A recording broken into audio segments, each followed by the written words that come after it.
राधे राधे प्रिय भक्तों, श्री कृष्णदास जी शिवन्या चैनल में आपका एक बार फिर से स्वागत है। आज मैं आप लोगों के लिए लेकर आई हूँ मुक्ति धाम यानी मणिकर्णिका घाट के बारे में संपूर्ण जानकारी। तो आज का वीडियो बहुत ही खास होने वाला है। चलिए शुरू करते हैं हमारा वीडियो। मणिकर्णिका घाट स्नान, महत्व, इतिहास और पौराणिक कथा के साथ। तो चलिए बिना समय खत्म किए हम वीडियो को आगे ले चलते हैं। तो मणिकर्णिका घाट 2023 का महत्व, इतिहास और इसकी पौराणिक कथा क्या है, मैं आज आपको संपूर्ण जानकारी देने वाली हूँ। वीडियो को अंत तक जरूर देखें। तो मणिकर्णिका घाट एक पवित्र नदी का पवित्र घाट है, जिसमें हिंदू मान्यताओं के अनुसार स्नान का बहुत महत्व बताया गया है।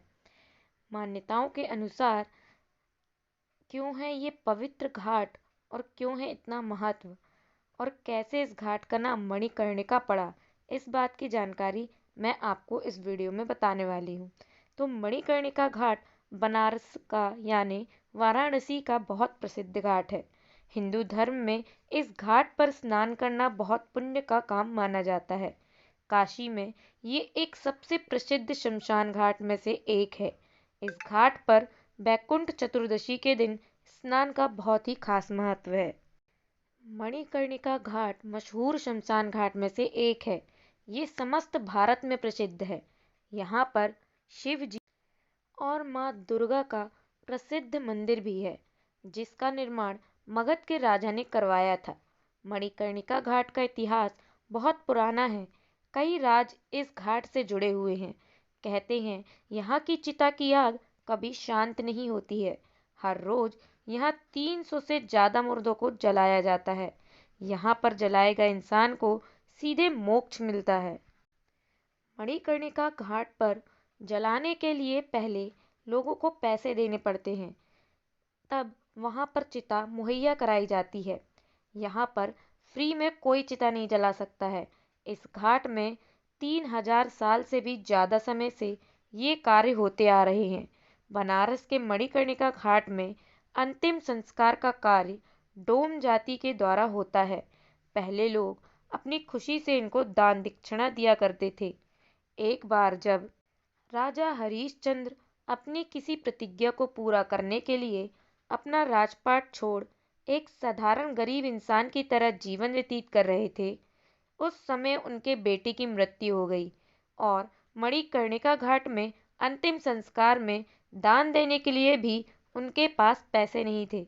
तब उन्होंने अपनी पत्नी की साड़ी का टुकड़ा डोम जाति को दिया, जिसके बाद उनके बेटे का अंतिम संस्कार पूर्ण हो सका। तो उस समय के ये लोग मुंह मांगी कीमत नहीं मांगते थे, बल्कि जो कोई खुशी से जो दे दे वो रख लेते थे। समय के साथ इस परंपरा में बदलाव आ गया और डोम जाति के लोग इसे अपना हक और काम समझने लगे।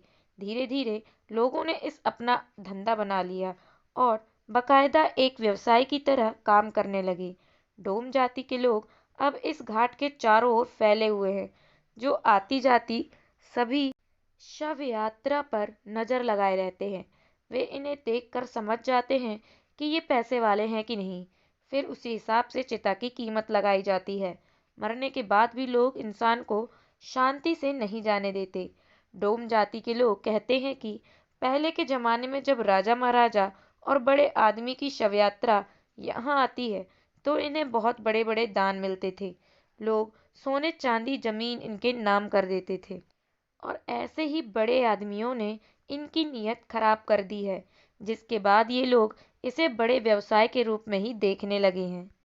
तो ये तो थी डोम जाति के बारे में जानकारी। अब हम आपको बताते हैं मणिकर्णिका घाट में दो ऐसी विचित्र बातें होती हैं जो इसे दूसरे शमशान घाट से बिल्कुल अलग बताती है। मणिकर्णिका घाट में फागुन माह की एकादशी के दिन चिता की राख से होली खेली जाती है। कहते हैं इस दिन शिव के रूप विश्वनाथन बाबा अपनी पत्नी पार्वती जी का गौना कराकर अपने देश लौटे थे। इनकी डोली जब यहाँ से गुजरती है तो इस घाट के पास के सभी अघोरी बाबा लोग नाचने गाने लगते हैं और इसके साथ रंगों से इनका स्वागत करते हैं। इस प्रथा को अभी तक चलाया जाता है। यह प्रथा अभी तक चली आ रही है। आज भी वहाँ बाबा मथान के मंदिर में अघौरी चिता की राख अबीर गुलाल के साथ होली खेलते हैं और बाबा की पूजा आराधना भी करते हैं। और इसके साथ ही डमरू नगाड़े के शोर के साथ हर हर महादेव की जय जयकार की जाती है। इसके अलावा मणिकर्णिका घाट में चैत्र नवरात्रि की अष्टमी के दिन वैश्य लोगों का विशेष नृत्य का कार्यक्रम होता है। यहाँ इन लोगों को किसी जोर जबरदस्ती या पैसे देकर नहीं बुलाया जाता है, बल्कि दूर दूर से लोग खुद ही अपनी मर्जी से आती हैं। कहते हैं ऐसा करने से उन्हें इस जीवन में मुक्ति मिल जाती है। साथ ही उन्हें इस बात का दिलासा होता है कि अगले जन्म में वे वैश्या नहीं बनेंगी। यहाँ नाचना वे अपनी खुशनसीबी समझती हैं। साथ ही भगवान के सामने इस तरह नाचने में उन्हें खुशी मिलती है। सुनने में थोड़ा अटपटा लगता है कि शमशान जैसी शांत जगह में ये लोग कैसे गानों में डांस कर सकती हैं। शमशान में मृत शरीर का अंतिम संस्कार होता है। ये उनके जीवन की अंतिम यात्रा होती है। लेकिन ये प्रथा कई सालों से चली आ रही है। बाबा मथान के मंदिर के बनने के बाद वहाँ एक राजा ने कार्यक्रम का आयोजन करवाया था, जिसके लिए देश देश के कलाकारों को प्रस्तुति के लिए आमंत्रण दिए गए थे। लेकिन शमशान जैसी जगह पर कोई भी प्रस्तुति देने से डर रहा था। ऐसे में राजा को अपनी बात किसी तरह पूरी करनी थी। तब उन्हें किसी ने वैश्य लोगों को बुलाने को बोला। राजा ने उन बदनाम गलियों में आमंत्रण भेजा, जिसे पाकर वे बहुत खुश हुई और उसे स्वीकार कर लिया। ये तभी से प्रथा चलती आ रही है। यह प्रथा टूटे ना, इस बात का ध्यान मंदिर वाले रखते हैं। प्रशासन भी इसमें उनकी मदद करते हैं। यहाँ तक कि मुंबई से बार गर्ल भी यहाँ आती हैं। ये प्रथा बनारस के इतिहास में बहुत फेमस है। कई देशी विदेशी सेनानी इस दौरान वाराणसी जाकर इस कार्यक्रम को देखते हैं। चलिए अब जानते हैं वाराणसी के प्रसिद्ध घाट के नामों के बारे में, जिसमें से सबसे पहले आता है अस्सी घाट, दूसरे नंबर पर चेत सिंह घाट, तीसरे नंबर पर दरभंगा घाट, चौथे नंबर पर मान मंदिर घाट, पांचवें नंबर पे आता है दशाश्वमेध घाट, छठवें नंबर पर ललिता घाट, सातवें नंबर पर भोसले घाट, आठवें नंबर पर बचराज घाट, नौवें नंबर पर मुंशी घाट और 10वें नंबर पे आता है तुलसी घाट। चलिए अब आपको बताते हैं मणिकर्णिका घाट पर स्नान का कब और क्या महत्व है।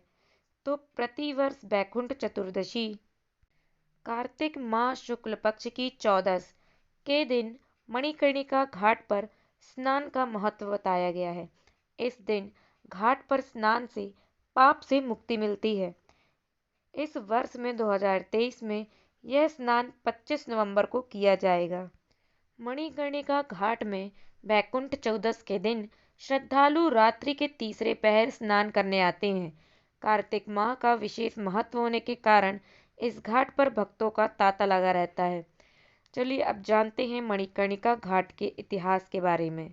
एक पौराणिक कथा के अनुसार जब माता सती ने अपने पिता के व्यवहार से नाराज होकर अपने आप को अग्नि में समर्पित कर दिया था, तब स्वयं शिव माता सती के शरीर को लेकर कैलाश पर जा रहे थे।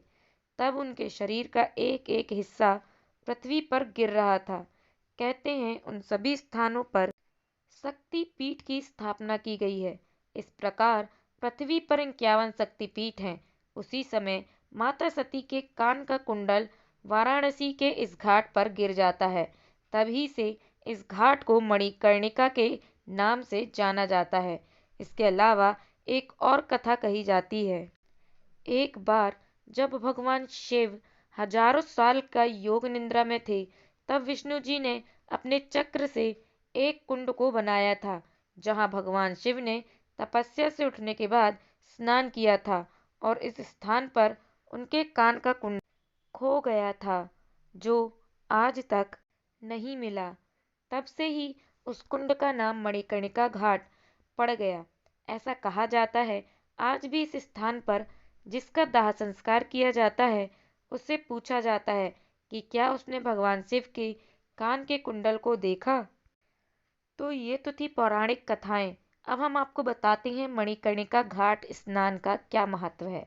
इस घाट पर हिंदू धर्म के लोगों को अंत्येष्टि की जाती है। कहते हैं एक बार इस स्थान पर दाह संस्कार किया जाता है तो उस चिता की अग्नि सदैव जलती रहती है। इस स्थान पर मुक्ति मिलने वाला व्यक्ति सीधे स्वर्गलोक जाता है। मणिकर्णिका कुंड का निर्माण स्वयं भगवान विष्णु ने किया था, इसलिए इसे बहुत पवित्र स्थान माना जाता है। यह घाट काशी में स्थित है। इसमें स्नान से मनुष्य के पापों का नाश होता है। कार्तिक में इसके स्नान का सर्वाधिक महत्व है। सबसे प्रसिद्ध शमशान घाट के नाम से प्रसिद्ध है। हिंदू धर्म में इसका विशेष महत्व है, इसीलिए कार्तिक में इस घाट पर भक्तों का मेला सा लग जाता है। तो ये था मणिकर्णिका घाट की स्थान, पूजा और स्नान करने के महत्व के बारे में संपूर्ण जानकारी। तो वीडियो को शेयर करना ना भूलें और चैनल को सब्सक्राइब जरूर करें। अगर आप चैनल पर नए हैं तो बेल आइकन को प्रेस भी जरूर करें ताकि ऐतिहासिक पौराणिक कथाएं और उनसे जुड़े सनातन धर्म के बारे में समस्त जानकारी हम आप तक पहुंचा सकें।